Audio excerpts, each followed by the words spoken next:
भारत के उत्तर में बसा एक शांत और सुंदर गांव था देवपुर। गांव छोटा था, लेकिन वहां के लोग ईमानदार, सरल और भगवान में विश्वास रखने वाले थे। इसी गांव में रहता था एक बालक आरव। आरव स्वभाव से बहुत अच्छा था। वह बड़ों का सम्मान करता, जरूरतमंदों की मदद करता और मंदिर में रोज दीपक भी जलाता था। लेकिन उसके जीवन में एक कमी थी, अनुशासन की कमी। आरव सुबह देर से उठता, पढ़ाई को टाल देता और समय का महत्व नहीं समझता था। उसका मानना था कि भगवान पर भरोसा है तो सब अपने आप ठीक हो जाएगा। उसके माता पिता अक्सर समझाते, बेटा भगवान मेहनत करने वालों की ही सहायता करते हैं। लेकिन आरव इन बातों को गंभीरता से नहीं लेता। गांव में एक संत रहते थे, महात्मा वेद प्रकाश। वे बहुत सरल, शांत और अनुशासित जीवन जीते थे। लोग मानते थे कि उनके शब्दों में ईश्वर की झलक है। एक दिन आरव मंदिर के बाहर खेलते खेलते थक गया और एक पेड़ के नीचे बैठ गया। वहीं उसने महात्मा जी को बच्चों को उपदेश देते सुना। महात्मा जी कह रहे थे, बच्चों याद रखो, अनुशासन वही साधना है जो भगवान तक पहुंचाती है। ये शब्द आरव के मन में उतर गए। उसने सोचा, क्या सच में अनुशासन इतना पवित्र होता है?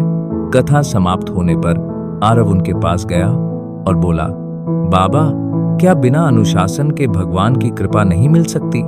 महात्मा जी मुस्कुराए और बोले, इसका उत्तर कल मिलेगा, यदि तुम सूर्योदय से पहले मेरे पास आ सको।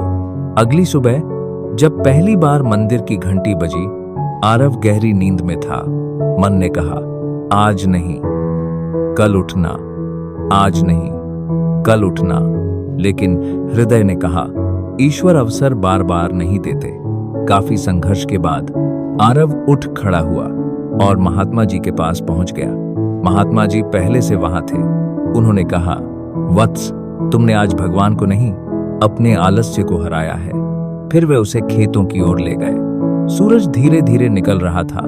किसान चुपचाप अपने काम में लगे थे। न कोई शिकायत, न कोई आलस्य।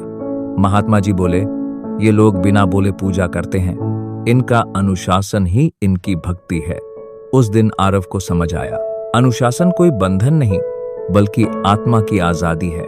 उस दिन से आरव ने अपने जीवन को बदलना शुरू किया। वह समय पर उठने लगा, पूजा के बाद पढ़ाई करता और हर काम नियम से करने लगा। शुरुआत में मुश्किल हुई, दोस्त हंसते थे, मन डगमगाता था, लेकिन वह हर बार ईश्वर को याद करता। समय बीतता गया, अनुशासन उसकी आदत बन गया और आदत उसकी पहचान। कुछ वर्षों बाद वही आरव गांव का सबसे समझदार और प्रेरणादायक युवक बन गया। वह बच्चों को शिक्षा देता और उन्हें यही सिखाता, ईश्वर शब्दों से नहीं, आचरण से प्रसन्न होते हैं। एक दिन महात्मा जी ने कहा, वत्स, मैंने तुम्हें अनुशासन नहीं दिया, तुमने उसे स्वयं अपनाया। यही सच्ची भक्ति है। आरव ने विनम्र होकर सिर झुका दिया। उसकी आंखों में कृतज्ञता थी और हृदय में शांति। अनुशासन ही वह दीपक है जो जीवन के हर अंधकार में ईश्वर का मार्ग दिखाता है।